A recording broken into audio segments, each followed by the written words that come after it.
ఇంటికి వెళ్తారంటే ఇంట్లో ట్రస్ట్ అంటే అది కోర్టులో ఉంది. కోర్టు కాకపోతే నేను ఎస్ఐ గారిని సిఐ గారిని అందరినీ రెస్పెక్ట్ చేస్తాను, అందరినీ గౌరవిస్తాను, మాట్లాడాను, మేము వెళ్ళిపోతాము. కాకపోతే ఎందువల్ల ఆపుతున్నారో అర్థం చేసుకున్నాను. ఇప్పుడు నేను తాత నాన్నమ్మ సమాధికి వెళ్దాం అనుకుంటున్నాను. అదొకటే దండం పెట్టుకుని వెళ్ళిపోతే పండుగ పూట పెద్దల పండుగ, ఆ దండం పెట్టుకుని వెళ్ళాలని. అండ్ అంటే ఇక్కడ ఏమైపోయిందంటే చాలా చిన్నపిల్లల బిహేవియర్ స్టార్ట్ అయిపోయింది.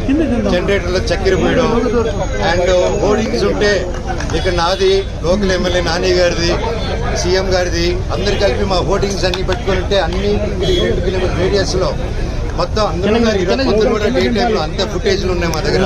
అవన్నీ మీకే ఇస్తాం, దయచేసి మీరు చూడండి. అంటే హోర్డింగ్లు కూడా తీసే ఎందుకు అంత లెవెల్. నేను తమ్ముడినే కదా, నేను కూర్చొని మాట్లాడదాం అన్నాను. నేను తప్పు చేస్తే కూర్చొని 10 పెద్దల ముందు కూర్చొని పెట్టి మాట్లాడేదానికి లేదు. నాకు మోహన్ చూపించేదానికి సిగ్గుపడతారు, భయపడతారు, ఏం అర్థం కాదు.